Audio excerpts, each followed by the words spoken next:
Yo, Kenny Stapler here. What's good, y'all? Hope y'all are staying safe during this lockdown. This madness right now sweeping our nation, sweeping our world. It's a tough time. We know you guys haven't heard from us in a while, so I thought I'd mosey up to the crow's nest and do something a little bit different. This is the first installment of the Pillaging Podcast, Home Invasion. We're going to be calling some random pillagers all week, surprising you guys, checking in on y'all, making sure you guys are doing okay. So let's get this started.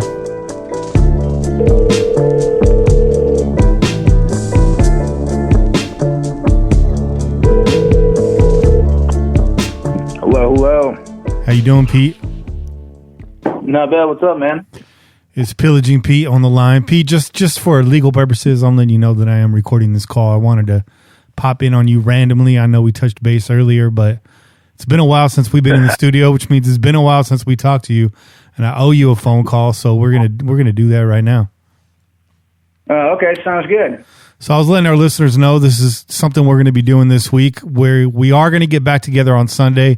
Everyone's going to call in remotely, and we're going to try to do a show like that. But leading up to that, we're going to do this series of home invasions where we pop in on you guys randomly and just check in on you, making sure everybody's safe, everyone's staying healthy, talk a little football, try to get our minds off of things, but, something personal, man. So, we're all family here, so I figured I'd check in on you.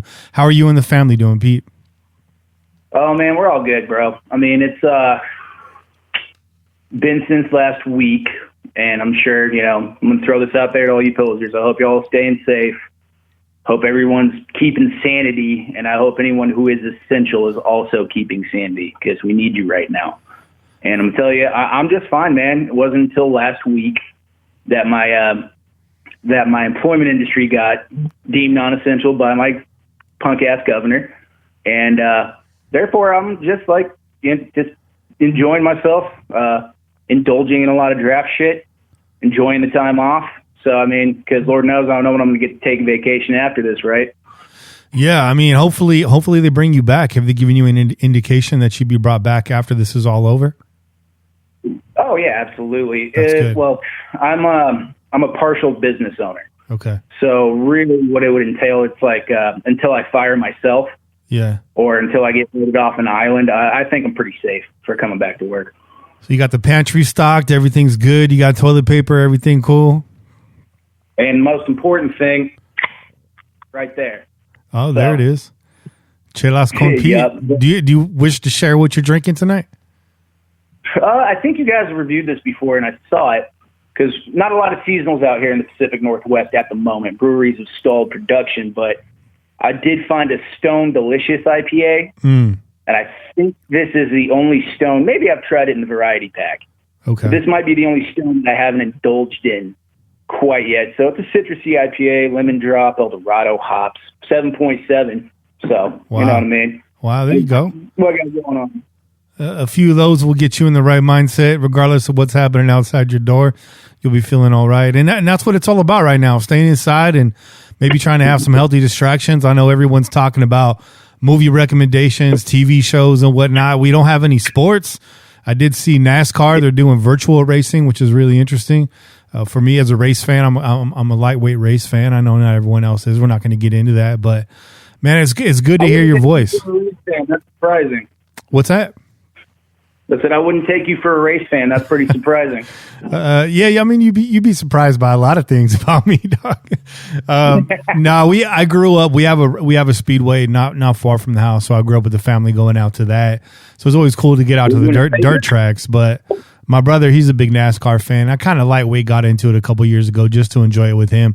I don't watch it religiously. When I have the time, I'll do it. When it interferes with college football, I can't do it. I'm trying to watch that more than racing, but it's something. I think a lot of racers would tell you it's really not a spectator sport, but hey, we turned it into one. So it is what it is, but I don't want to get too much into that. Let's talk a little bit about football. First and foremost, do you think we will have an NFL season this year? Yeah, I do. I don't see among media heads and everything like that. And I know what part of California you're in. And up here where I'm at, I'm only 20 minutes about 45 minutes away from the hotbed of where Washington State has it the worst. And like I just know that for a lot of hotspot places with the precautions that they've taken and everything else, I actually do have a bit of optimism about it. Now, mind you, if this lasts until like complete lockdown lasts until June and we're talking about not having an NBA season and stuff like that, I just don't see how you do not bring football back, especially with basketball and baseball being the ones most affected by this. Right. So that's my 2 cents. Not to get too much into the politics of it or the science of everything. It's just, I was just talking to Dad about this right now. When you got a pandemic like this going on, they're saying the peak for us right now is this week and next week. I fully expect this lockdown to be extended past May. If that's the case, I don't think we get back to safety in just 2 weeks after that. But I don't know. I'm not a doctor. But the thing is we still don't have a vaccine. And so this thing could bounce back at any time. And that's where I think getting, these crowds together might be dangerous. Not to mention the fact that I know a lot of you are anxious to get out there, and a lot of you have season tickets. You're going to be there. I don't blame you, man. I'm excited too. But I think there's going to be a lot of panic still in the nation. I don't know how many people are going to be bringing the family out there. So it'll be interesting to see what attendance is like if they do pull this off, how long this lockdown does drag into the summer months. If it does, how does that affect training camp, mini camps, OTCs?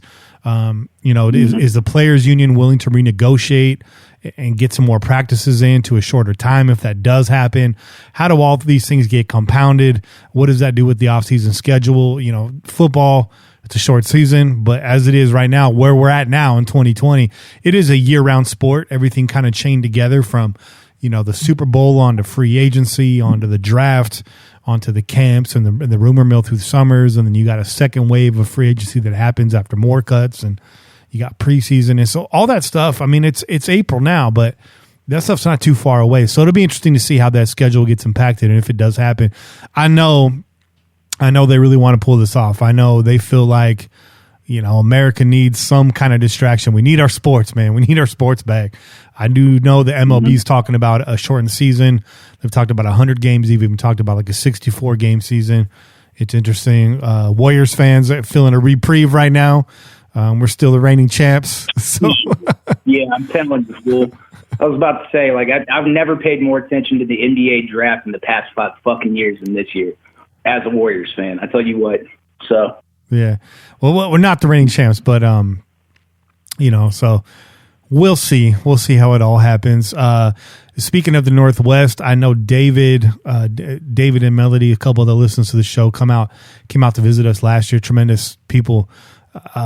They're in an area that's been impacted very hard since this all started. So may have to check in on them too. But Pete, before this all went down, we had you scheduled to come on the air, and we were going to kind of review some free agents. We're going to review some draft stuff.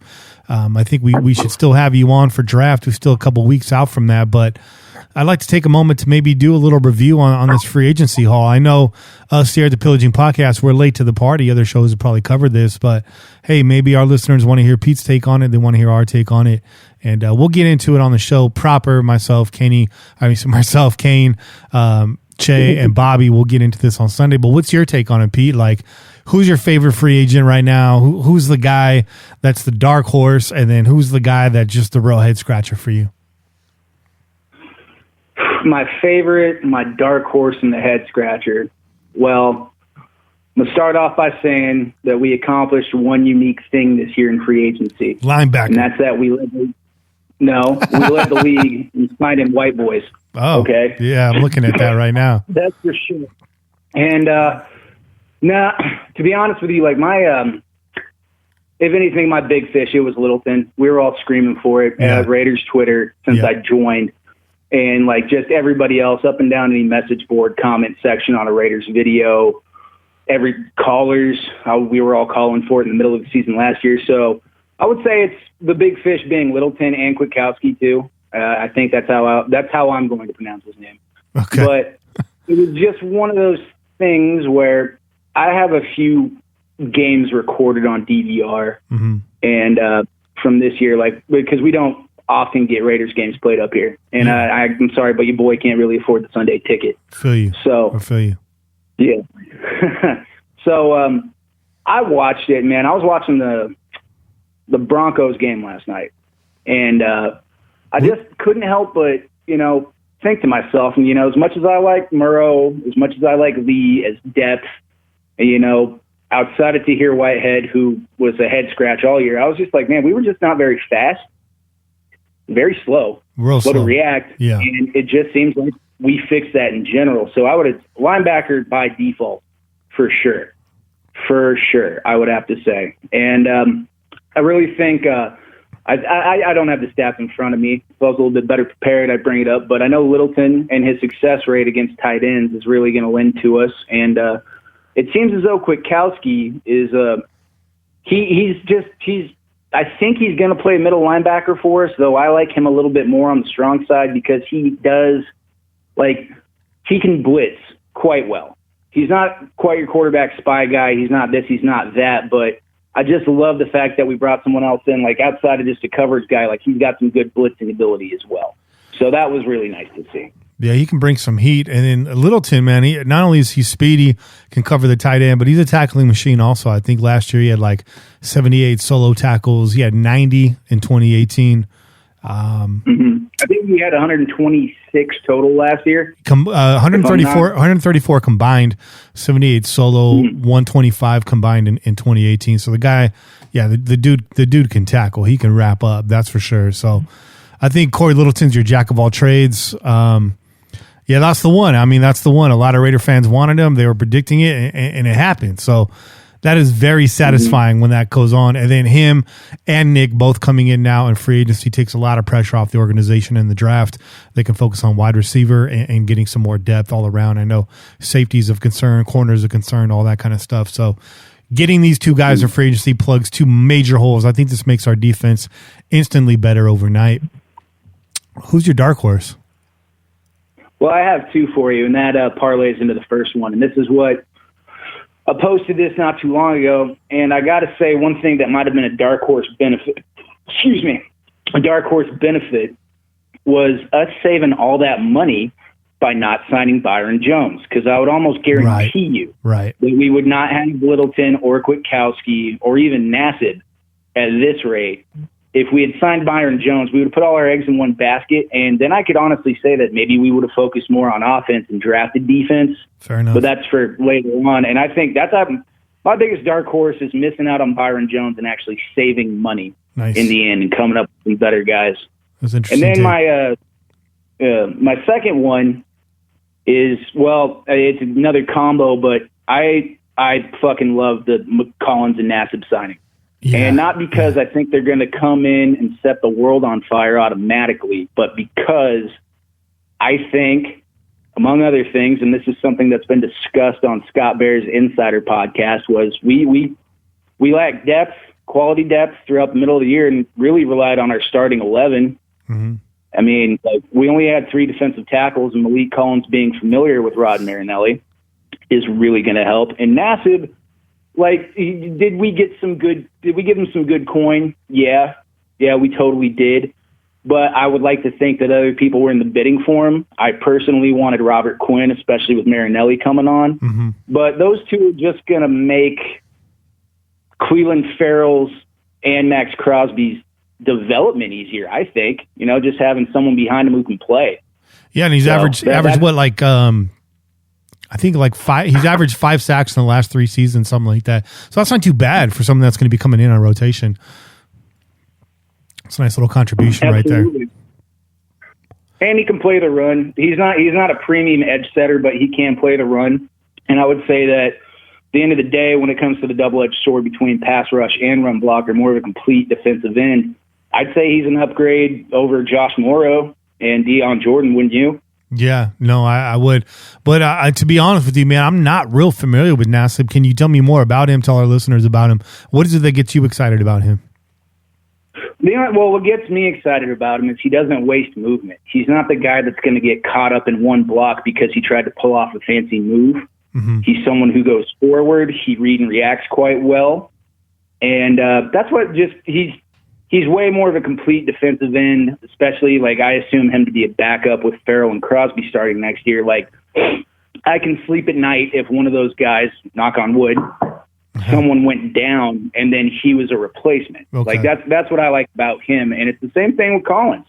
Man, I loved seeing him twist that spin move that we've all seen tape of on YouTube, stuff like that, familiarity with Marinelli and the pressures and the snaps. It's just, along with getting linebackers, basically what we did for our front seven was alleviate the idea of like if someone gets hurt, we're not fucked anymore and we don't have to sign anybody off the street. Right. Yeah. So, that defensive line rotation looking pretty solid right now. Collins is a guy I've liked for the last couple of years. Was surprised when they signed him. I was happy when they signed him. I was like, now that's solid depth right there. So do you think Collins is going to start in the middle or is he going to come in as a backup? See, what I'm curious about that, because Hankins is a little long in the tooth, I'm wondering, is it going to be a Mo Hurst Collins thing? Because if there's anybody, there's a lot of talk about PJ Hall. Mm-hmm. And, you know, the way I read into it, I'll just throw this out here. The way I read into the heat on PJ Hall from Mike Mayock and all that, they're just telling him that they want him to train harder. Mm-hmm. They want to see more out of him. Me personally, I think that if anyone's going to get beat out, it's Hankins. Yeah, and that could be, you know, a younger pass rushing duo of Hurst and Collins. I could see that entirely. That'd be nice. That'd be really nice. Yeah, PJ, nothing more than a rotational guy at this point. I know a lot of people were high on him when we drafted him. He's fun to root for. He's the underdog type where we drafted him. He was undersized, very strong, great motor, but just does not seem to be putting it all together. And like you said, maybe that's a training issue. Who knows? And I don't want to throw him under the bus as far as effort or anything goes.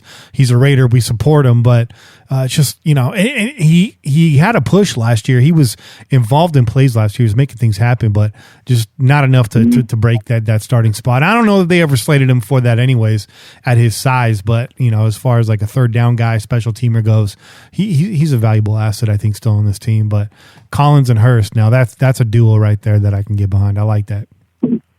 And that's another thing about PJ Hall. And when you saw him involved in a lot of those, like he was involved in a lot of those sacks with Cleveland Farrell, with Benson Mayoa, and with Max Crosby because he was in the mix on a stunt or this or that coming in on a third down. Mm-hmm. And that's just what it is. And like Mo Hurst, man, like the way he plays the run, he's way more of a complete defensive tackle. I'd argue probably even more complete than anyone we have on the roster. Well, Hankins, but it's one of those things. I'm very pleased with these signings. That's for sure. So, Pete, what's your head scratcher, man? Goddamn clout chasing Jason Witten. What the fuck? I had a good conversation with Gent over the weekend about him. Gent's excited. Gent's like, oh, he's going to be a coach on the field, this and that. And I was like, I don't know that he makes the starting roster for the regular season. He might be a coach during camp. I don't know that he gets out of there. I mean, what's your take on this? So, from someone, well, you just heard my take on it, and I do have an idea of this too. I spoke to my pops before anyone else, who was a longtime Raiders fan, the reason I'm a Raiders fan, and why he was pumped up about it. Number one coach on the field, and anyone else could attest to this, is any longtime Raiders fan, why my dad loved it. He goes, this is a classic Al Davis. Let's get this guy in the last year of his career to make sure he's a Raider, and let's get another Hall of Famer in there.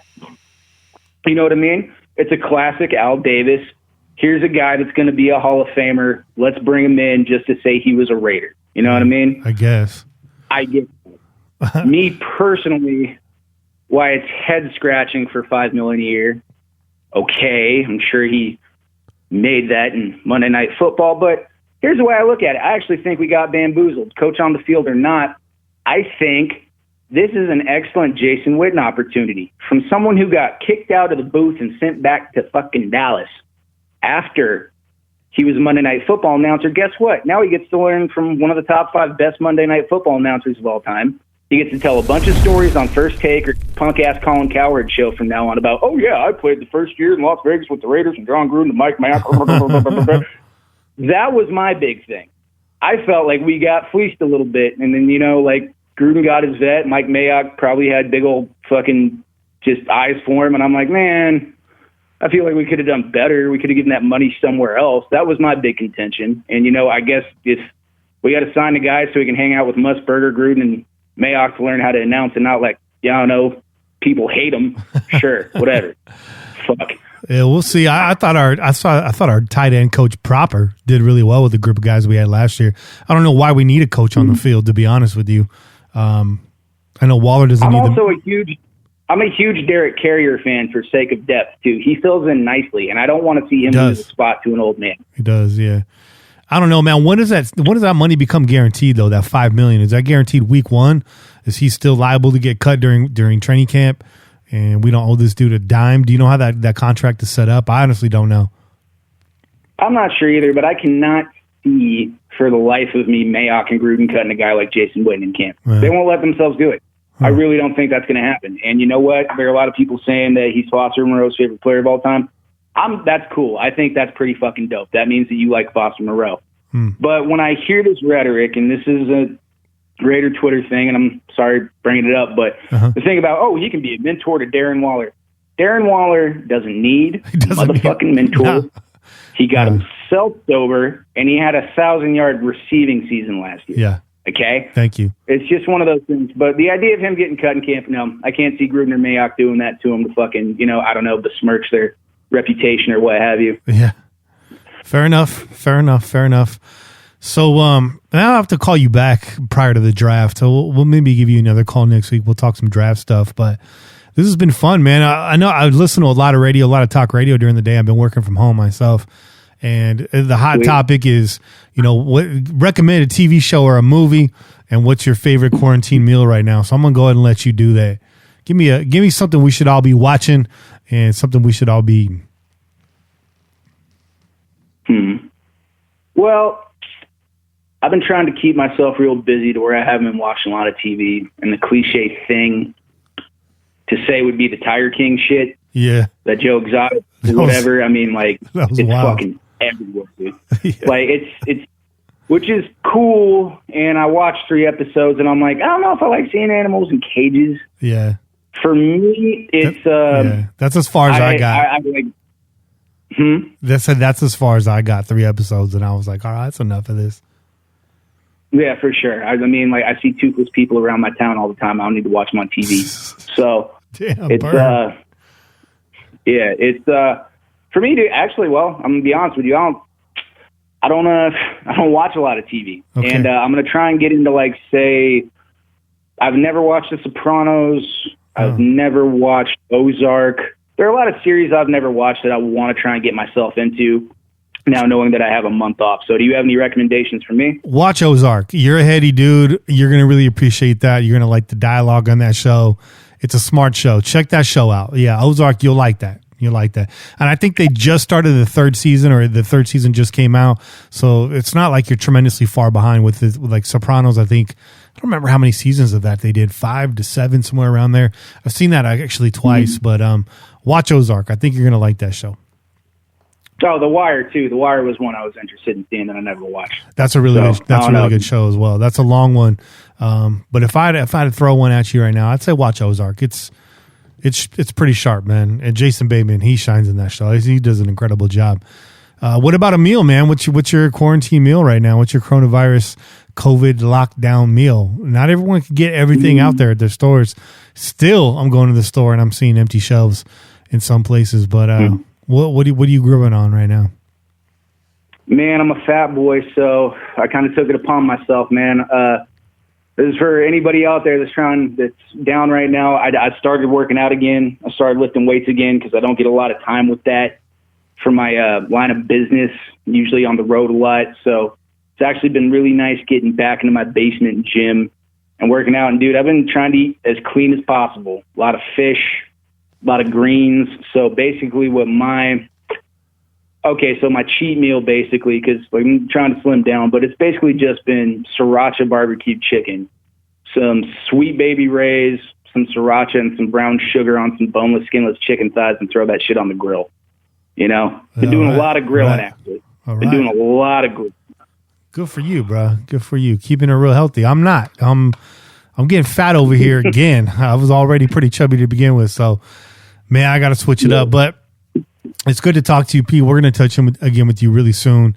Spread the word. We're coming back. We'll be back on the air this Sunday. I don't know if we'll be streaming live.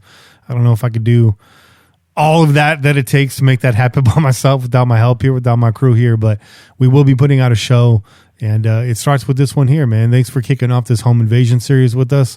And you had no idea I was bringing you on the air, so you did a hell of a job, man. Thank you very much. I'd be lying if I said I wasn't surprised, but you know what? Like what you just said is, even though it's not live, find it anywhere podcasts are found. Number one podcast in Raider Nation. And yeah, Kenny, it was good talking to you. I could go on for days about the draft. I mean, even if you want to get in sooner, we can do that. Sounds good, man. Let me maybe touch base with you again next Monday or something. We'll talk about it off the air. Before you get out of here, why don't you drop your Twitter handle so these people can follow you? It's Pillaging Pete at 360 Raider, and that's Raider as in R8R. Not posting all the time, but you can find me there trying to retweet all the good stuff, and I'm commenting, talking shit to people about their prospects and stuff like that. Because it's draft season, everyone has a mock draft, and I like to make fun of them. So yeah. Anywho, that's where it's at, man. All right, brother. You stay safe. Take care of the family, dog, and we'll talk to you real soon. Hey, same goes for you, bro. Take it easy. All right, peace. Like. There it is. We just invaded Pete's home. Sounds like he's taking real good care of himself and his own. Hope you guys are doing the same. I got one phone call here. I got a phone call from G. Paul Raider. Reached out to him earlier, asked him how he was doing. He called in, left us a message. So we're going to end with that right here. And I hope you guys enjoyed this special edition. Tune in. I'm going to try to drop one of these every day from here till possibly Sunday. So I hope you enjoyed it. Leave me some feedback on Twitter, of course, at Pillaging Pod. You can find us right there. You can go to the website, pj4f.com. You can chime in, jump in the comment section, or email us, however you want to do it. I don't care. I just look forward to talk to you guys all the time, every week. My name's Kenny Stapler. This is the Pillaging Podcast, Home Invasion. And we out here. Peace. Hey fellas, how are y'all doing during this time? I'm doing okay. My family's all good. We're all waiting for the draft. During this time, we're trying not to think about anything else but football because it's sad.